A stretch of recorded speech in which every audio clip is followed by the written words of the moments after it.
Good evening, everybody, and welcome to another edition of Culture Unlocked. We are the Dramatic Arts Department at Bishops. I'll introduce everybody. That is Sharief Petersen over there. Hello. And our newest member is Nokuzola Gololo, Hello. who has joined us from Pretoria. And I am Wayne Tucker, and I'm probably as old as the school itself at this point. I have been here for 20 years, which is a very long time. But when I first got here, dramatic arts was not one of the subjects. At the time, we used to do arts and culture drama. There were productions in the first term. There were certainly Eisteddfod plays that happened, but it wasn't a subject. And then in 2017, we started dramatic arts, so as a subject built into the timetable.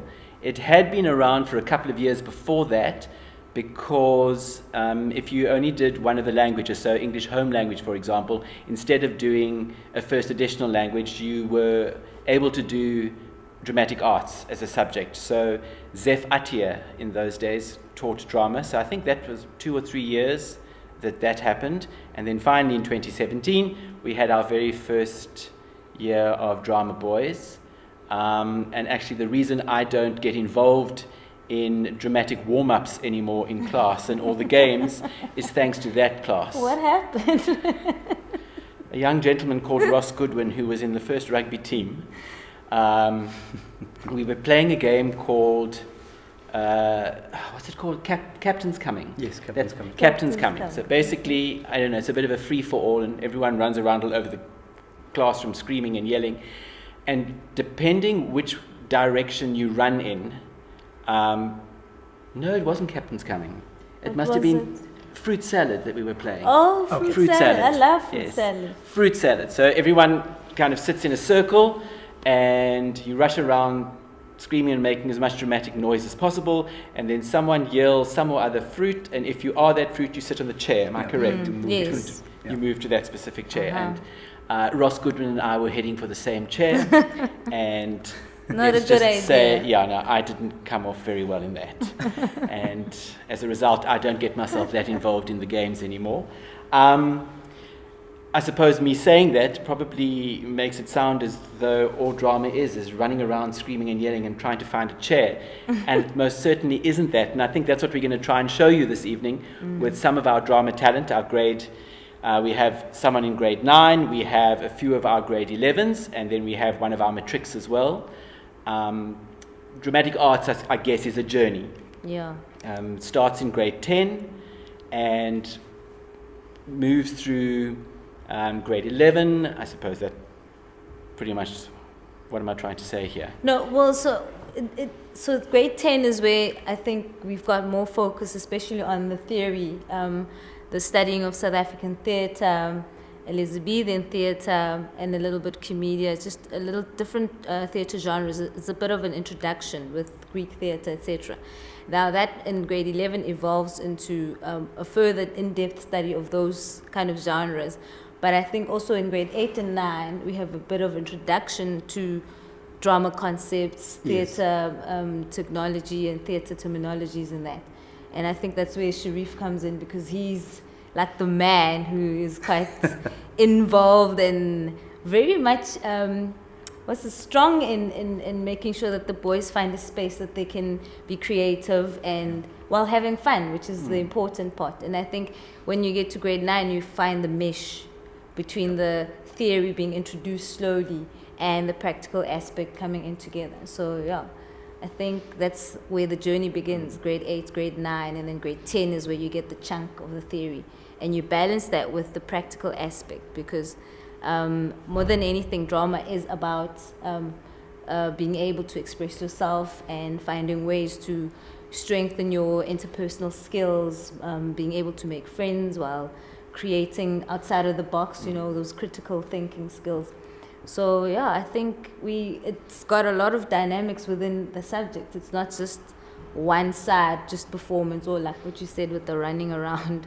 It's a mixture of that builds up a good subject, I think. And it's wonderful in that if you are not necessarily that strong on, say, the theory, for example, or on the practical, it's a 50-50 breakdown. So 150 of the marks come from the theory side of the syllabus and 150 marks from the practical. And then there is obviously the school-based assessment that gets added to that. When we were chatting just before this, Sharief came up with something very interesting, and I said, please remember that, because I'm going to ask you to say it again. Now, I hope you remember what it was. So I was saying that, the work that we do as drama teachers, sees us being something like alchemists, We really are working with one type of mineral, and then the idea is that, through hard work and controlled play, we're able to turn the mineral of coal or carbon into gold. I like the word controlled play. I was going to say that as well. So the great, when I described just now about running around and getting tackled, it certainly didn't sound like controlled play. But I think over the years we've learnt the importance of controlled play, and that even in chaos, it needs to be choreographed chaos, if I can put it that way. Nokuzola spoke about the grade, what happens in the grade 10 syllabus. The grade 11 syllabus we build onto theatre realism, more South African theatre. And poor theatre. And poor theatre comes in there as well, where they would learn about Grotowski with the poor theatre, Stanislavski with the realism, and then in matric we move into theatre of the absurd, and we study Waiting for Godot, which tends to blow everybody's mind. And I guess we're all still waiting for Godot when it comes to trying to understand that too. We also look at the 20th century isms, so we would look at existentialism, expressionism, surrealism. We do South African theatre post-1994, so that's theatre of reconciliation, I guess. And then we tend to spend a lot of time on realism as well, and that tends to be the journey. So I guess that's why we speak about dramatic arts as being a journey. So when you see the young gentleman performing for you just now, we thought we'd give you a view of what their pieces look like, I guess, when they're in grade 9, and then how they tend to build on that, and then what it looks like by grade 11, and then again also what it would look like in grade 12. We've also chatted to them and asked them what it is about their monologues that tends to resonate with them, and also asked them just to talk a bit about their drama journey. So I think you'll see the different ideas come through quite strongly. I suppose we should also be talking about 21st century skills. I think you touched on them, Nokuzola. Yes, critical thinking, this concept of thinking outside of the box. It's in this time now, we're creating learners and students who are going to do jobs that haven't been created yet. Yes. And it's very important to try not to teach to something as specific to the subject as possible, for them to try and create their own understanding, create their own knowledge, because it's a new world of innovation and sort of futuristic type of thinking. And I think drama lends itself to all of that, because you get an opportunity to find your own strength and your own way of thinking, and seeing how you can sort of fill in a gap or create a new space where other people can learn something new. So I think that's quite important, that we actually are delivering or doing in drama. So. And I guess collaboration would be something that's very important as well, and we would do a lot of that. Unfortunately, not at the moment with COVID-19. Usually for practical exams, the boys would work on poetry performance or monologue performance or dialogues, and at this stage, unfortunately, due to social distancing, we can't do dialogues anymore. Also, we sometimes would work on like workshop pieces, so there's a lot of collaboration there. So they've got to learn to work together in a group and listen to each other and understand each other. And I think empathy and compassion are so incredibly important there. So, if I could just come in here, I think empathy is easily the greatest virtue, or what was Paul saying? The greatest skill that can be taught at the grade 8 and 9 level, or creative arts as it is called. And drama. It's a difficult skill to teach. Do you think it gets taught? I think that without consciously learning it, I think you do learn it. Yeah. From the texts that we read, from the scenarios that It's also, I think, why improv is so important. So all of those improvised scenarios, presents them an opportunity to explore situations that may play themselves out in similar manners in actual real life. Only now they get to really explore those situations, perhaps break them apart, and then, of course, to figure out how to solve certain problems.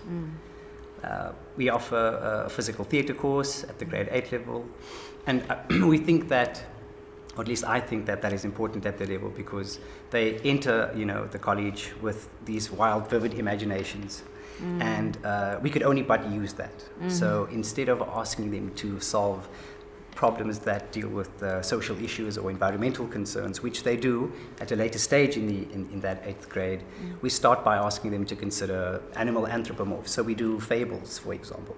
I think when you're a young man who doesn't quite know how to be, or you're interested in drama, it's much easier playing a wily jackal or a proud lion than it is to have to think about, the characteristics of a person.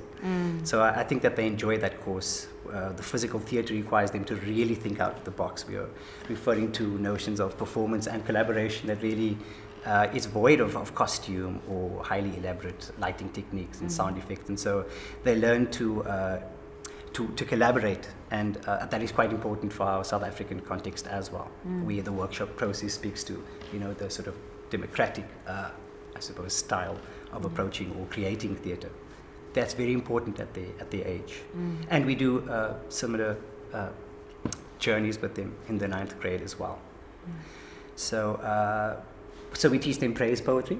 I think it is important that they should feel a sense of pride or zeal with regards to where they come from or their family names.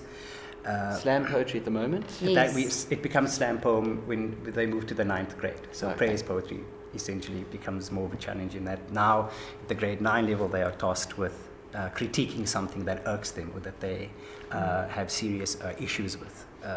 Of course, a poem could embellish or highlight something that they love as well. So I think our boys are often able to dig deep, and case in point, as a result of the lockdown now, many of my grade 9 boys have chosen themes like isolation. They've chosen to use the symbol of the mask as something that is perhaps suffocating or suppressing. It's brilliant stuff. Yeah. So there you have that alchemy coming into play. And also, I think when you said alchemy, it really resonated with me, because to see the boys when they perform their pieces in grade 10 and to see how much work they put into it in grade 10s is really heartwarming. But then to see how that timid child who battles to stand up on stage and who battles to speak grows in confidence and is able to stand up in matric and deliver an incredibly amazing piece and actually touch an audience, that can happen in 2 or 3 years is really what I think dramatic arts is there to do. And what I enjoy about it most, I think, is the practical side of it. As difficult as it is, Yes. and as frustrating as it can be, because you are trying to find time to work, and of course everybody's so incredibly busy, either with academics or in another life, busy with sport.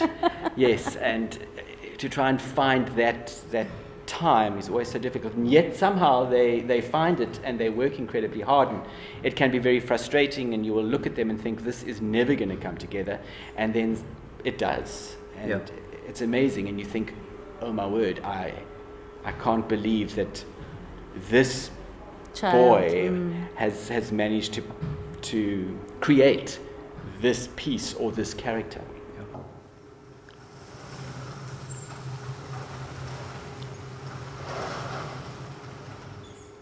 Good evening, I'm Luke Oellermann and I'm in grade 9. Hi Luke, can you quickly just tell us what you enjoy about drama? Well, it is, for one factor, is really fun, and also it really helps you for future with jobs and stuff, with public speaking and confidence within yourself. I'll be performing a monologue by Tara Meadow called A Total Waste of a Jelly Bean. There's a wrong way. There really is a wrong way. And you're doing it, Dad. You're doing it so wrong. And you're totally wasting them. Do you know how hard it was for me to get those? I mean, I waited all year, since last Easter. And I don't mind sharing with you, really. I like it when I can give you something that I really like, and you like it too. But this is just wrong. Dad, if someone gives you 20 jelly beans, and they're all different flavors like popcorn, chocolate pudding, and blueberry, you don't just shove them all in your mouth at once. You're just totally wasting them. You don't taste anything. It's just a pile of, I don't know, sugary plastic or something. You're a disgrace. Good evening, everyone.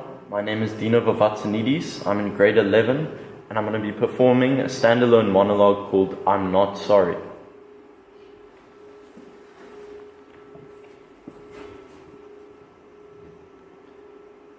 What were my alternatives, officer? You tell me. I mean, how many times you guys been out there? A dozen, maybe? It's always the same thing.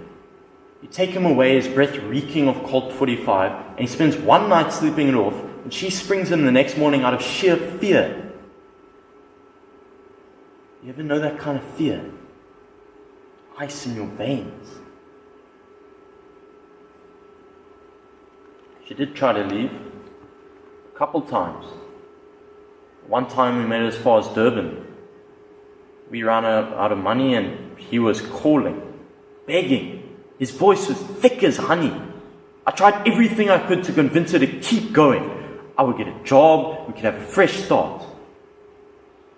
She turned that car around and drove straight through the daylight. I could feel the planet spinning that night. Do you know that the Earth spins at 1,000 miles an hour? Most of the time you can't even tell. But you can always feel it when you're traveling in the wrong direction. And that was only a month ago. Right away, it started up again. Last night. Okay, you want to hear about last night. He was out as usual, and I heard his truck sputter into the driveway.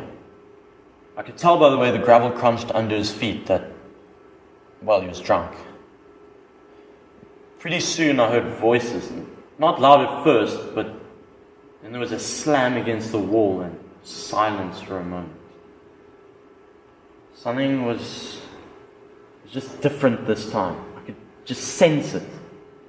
So I rushed up to their bedroom and I saw him hovering over her, hitting her over and over. I screamed at him to stop, and he just turned around and looked at me with white-hot rage.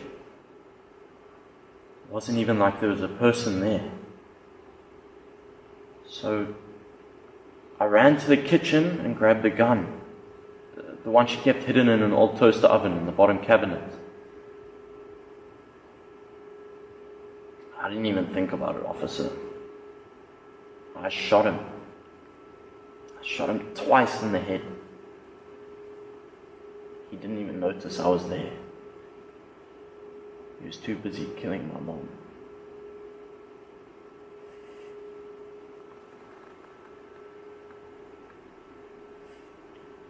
Last night, it was going to be her or him.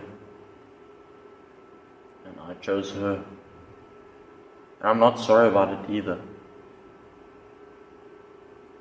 So you do what you gotta do.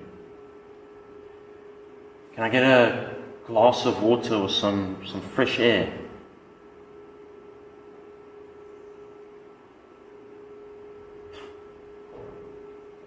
Did you notice that? The earth stopped spinning.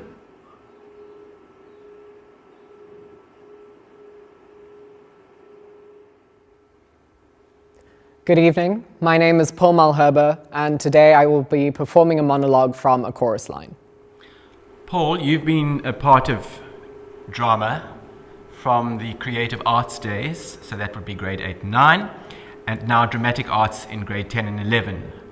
Can you tell us a bit about your journey, how you feel drama has perhaps helped you or taught you something? I mean, drama has always been my favorite subject in school. I actually partly came to Bishop specifically because I knew I could do drama for matric. And doing drama, I mean, obviously there is the fundamental skill of just, you know, raw acting in a play or movies or whatever. But I mean, I think the main thing for me with drama was teaching me to actually have confidence, to speak, to perform, to be in a room of people and understand who I am, what I'm doing within that space, and how I can take control of that space in a way that helped me a lot, especially in terms of my experience with my sexuality and trying to come to terms with that. And is drama something you're thinking of studying after school, or will you be studying something else? I definitely am considering doing drama. I mean, I definitely want to go into humanities, so I would probably pick drama and English as majors if I did something like that. Okay, and if you didn't study drama, do you think that what you've learnt in drama at school, do you think it could help you studying other subjects, for example? I definitely think so. I mean, just generally in terms of interactions in the world, drama teaches you such a fundamental skill of empathy that I think is actually quite rare nowadays in a lot of ways. And, you know, no matter what career you go into, you need to be able to deal with people effectively. And so that is something that's a fundamental skill that you get taught when you do drama. Perfect. Whenever you're ready. Okay, cool. School was really rough for me. So one day, I go down to the principal's office and I say, "I'm a homosexual." Well, it was 1962 at a Catholic all-boys school, and at the age of 15, you didn't just say that. The principal says to me, "You know, I think you should maybe see a psychologist." So I did. And then he says to me, "You know, I think you're very well-adjusted for your age, and I think you should leave school." So I did. I started hanging around 72nd Street, meeting all of these extremely strange people, just trying to find friends that were like me, so I could understand what it was that I was. Somebody told me about auditions for male dancers down at the Jewel Box Review, you know, the drag show. And so I go down and audition, and even though I'm only just past the age of 16, I get in. We were doing 4 shows a day with the movie, and it was really tacky. The show was going to Chicago on tour, so my parents were going to come by to the theater after the show to drop off my luggage. We were doing this Oriental number, and I was Anna May Wong. I mean, I had these great big chrysanthemums on either side of my face and this huge golden headdress with balls hanging all over it. And I was going on for the finale, and who should I see standing by the stage door? My parents. They got there too early. Well, I mean, I freaked. I didn't know what to do, so I just said to myself, "Look, I'll just walk straight past them with all the others, and they'll never notice me." So I'm going down the stairs, right past my mother, when I hear her say, "Oh my God." Well, I died. But I mean, what could I do, right? I mean, the show must go on, so I just kept going. After the show, I went back downstairs. And there they were, standing in the middle of all of these. And all they said was, please write, make sure you eat, and take care of yourself. And right before they left, my dad turns to a producer and he says,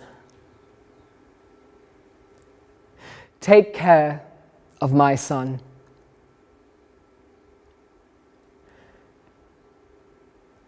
Well, that was the first time he ever called me that.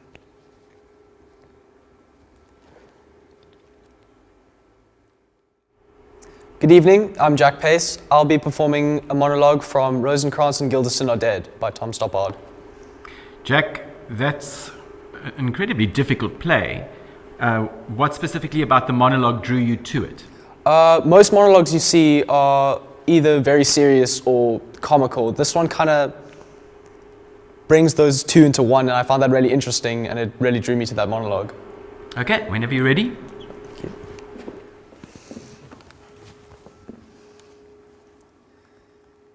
Do you ever think of yourself as actually being dead? I mean, lying in a box with a lid on top? Nor do I. Rarely. Silly to get depressed by it. I mean, one thinks of it as being alive in the box.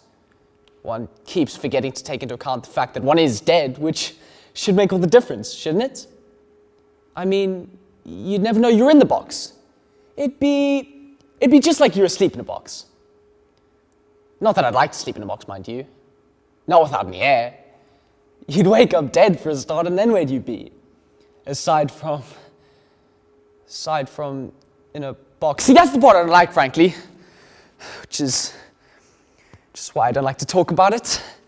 Because you'd be helpless, wouldn't you? Stuffed in a box like that, I mean. Even taking into account the fact that you are dead, it isn't a pleasant thought.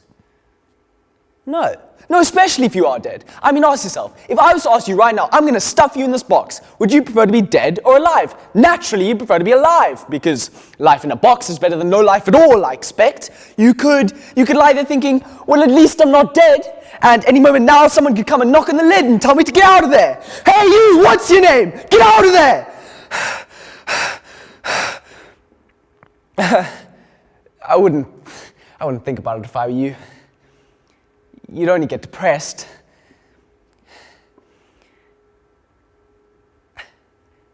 You know, eternity's a terrible thought, really. I mean, where would it end? Good evening, my name is Ngcwangu, and I'll be performing a standalone monologue called Train Surfing. Aya, when you chose this monologue, was there anything specific that resonated with you, or did you just Google monologues for boys? I was actually given this monologue by Mrs. Bester, my first drama teacher. But obviously, as I practiced it, I realized that this was a character that really tapped into a different side that I was never able to express at Bishop's. So it was something that really resonated with me from the beginning. And how long have you been doing this specific monologue for? When did you do it the first time? The first time I did this was in the third term in grade 10, 2018. Okay, so you've been working on it for about 2 years now. Yes. Do you think you've grown at all, or the character has grown at all in that time? Most definitely. At first, I felt like I was tapping into a different character, and now I just feel like I'm telling a story about my life. Okay, whenever you're ready.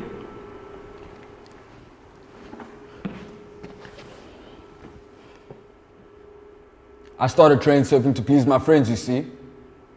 There was this one guy, I really wanted to be his friend. But he told me, you can't be my friend if you're not with me, you know. You gotta ride the trains. And that's how I started. In the morning I'd get up, put on my school clothes. My mom would be like, where are you going? And I'd say, can't you see, Ma? I got my school bag. But when I get to the station, I don't even go to school. I just ride the trains for the whole day.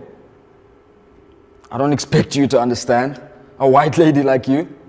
I bet you've never done anything exciting in your life. And the girls on the train, they just scream and make us do the best performances you could ever think of. It's the best way to get the chicks, you know.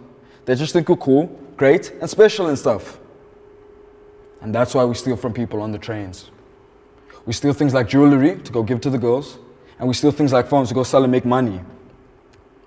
When I get on the train, everybody knows what I can do. I'm famous.